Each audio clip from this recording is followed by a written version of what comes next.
Mes bien-aimés dans le Seigneur, que notre Dieu merveilleux puisse être encore élevé et puisse être encore glorifié. Nous savons que c'est grâce à Dieu que nous existons. C'est grâce à Dieu que nous vivons. Cela demande que le véritable chrétien doit réellement croire en ce Dieu, car c'est lui le Créateur, c'est lui le Tout-Puissant, le plus grand, l'Omnipotent et l'Omniprésent, car nul n'est comme lui et il est incomparable. Voilà pourquoi je vous demande aujourd'hui de bien ouvrir le jeu spirituel et les oreilles spirituelles. Tu ne peux pas te dire être enfant de Dieu et être distrait. Tu dois d'abord les considérer et cette considération doit être approuvée par vous-même. Vous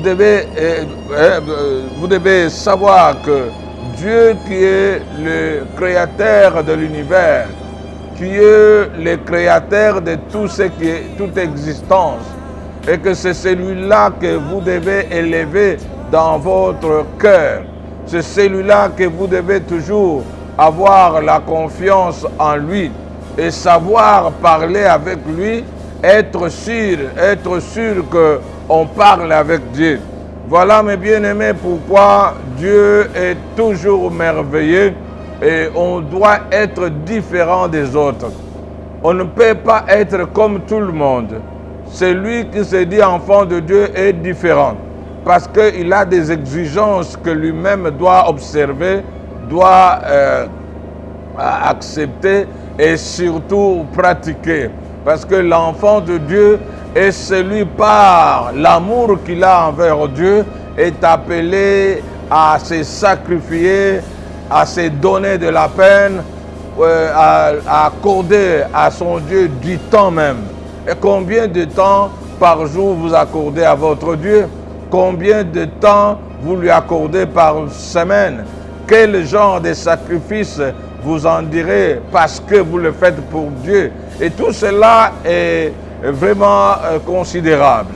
Quand on ne sait pas faire de sacrifice pour Dieu, alors on s'éloigne de lui. Le sacrifice nous approche de plus en plus de notre Dieu.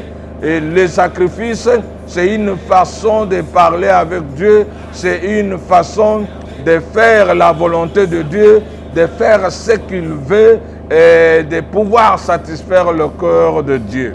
Est-ce qu'on est capable de le faire? Est-ce qu'on est capable de satisfaire le cœur de Dieu? Parce que vous devez savoir, il y a des choses que Dieu attend de nous.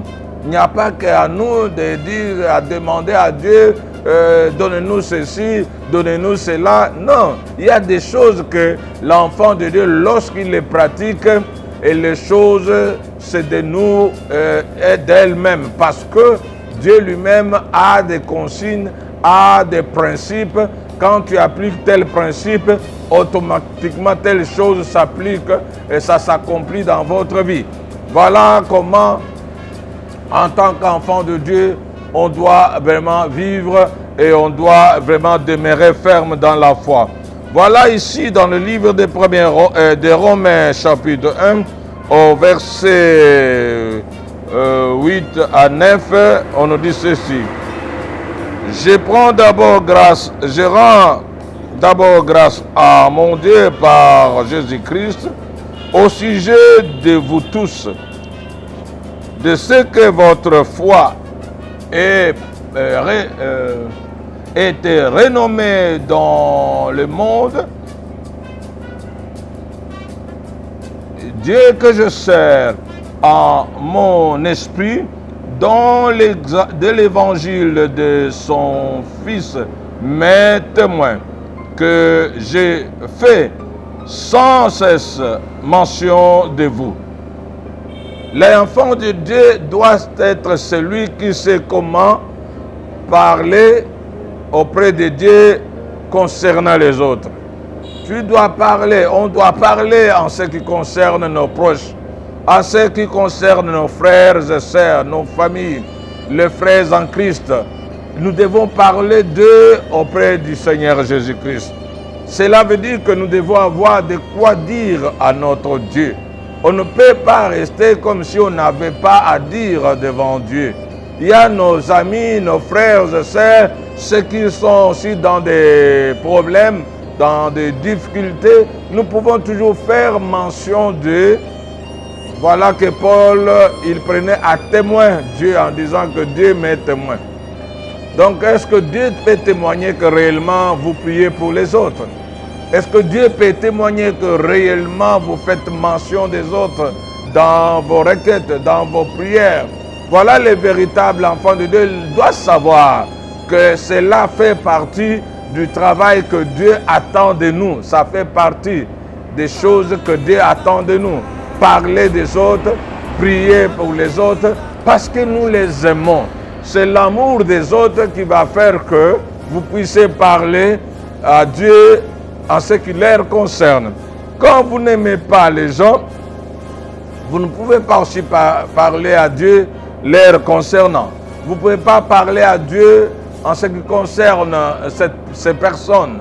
Voilà pourquoi en tant qu'enfants de Dieu, nous devons faire mention. Nous devons parler à Dieu concernant nos proches, ce que nous connaissons, les choses qu'ils sont en train de vivre, les problèmes qu'ils sont en train de vivre, la souffrance qu'ils sont en train d'endurer. Nous devons parler à Dieu, que ce Dieu-là puisse aussi se manifester dans leur vie pour leur donner la paix, leur donner la victoire, leur donner la joie, résoudre leurs problèmes, afin que nous tous, nous puissions former une équipe de gens qui n'ont plus de problèmes, une équipe de gens qui glorifient Dieu, qui vivent dans la joie, qui vivent dans la paix et qui vivent dans l'allégresse. Voilà pourquoi en tant qu'enfants de Dieu, nous devons faire mention. Faites mention, mon frère et ma soeur. Il y a encore du temps, priant pour tes frères, priant pour le mari, priant pour l'épouse, priant pour les proches de la famille, les amis de la famille, priant pour les frères et sœurs en Christ, afin que Dieu puisse aussi se manifester dans leur vie. Dieu puisse apporter la paix et la joie dans leur maison. Dieu puisse résoudre leurs problèmes, car cela est possible. C'est pour cela, en même temps, j'en profite, que Dieu puisse manifester sa gloire pour guérir, pour bannir aussi ceux qui sont en train de traverser la période de menace d'avortement, afin que le Seigneur manifeste sa gloire dans leur vie, qu'il stabilise leur vie, qu'il stabilise que l'enfant qui est dans le sein de sa mère puisse être fortifié, puisse avoir la force et la vigueur, puisse vraiment grandir au sein de sa mère jusqu'au jour de son accouchement. Car cela est possible. C'est pour cela qu'on nous demande de croire seulement.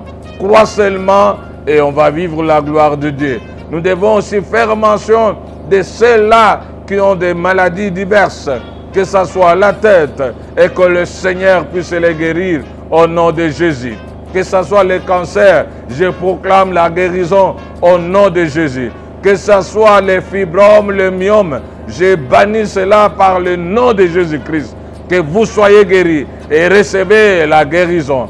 Que ce soit les problèmes de yeux, je bannis cela par le nom de Jésus et je déclare la victoire, la guérison, la libération et la délivrance. Mes bien-aimés, recevez cette guérison à tous les niveaux, de la tête jusqu'aux pieds, et que Dieu vous donne la paix, qu'il vous donne la victoire et la guérison soit au rendez-vous.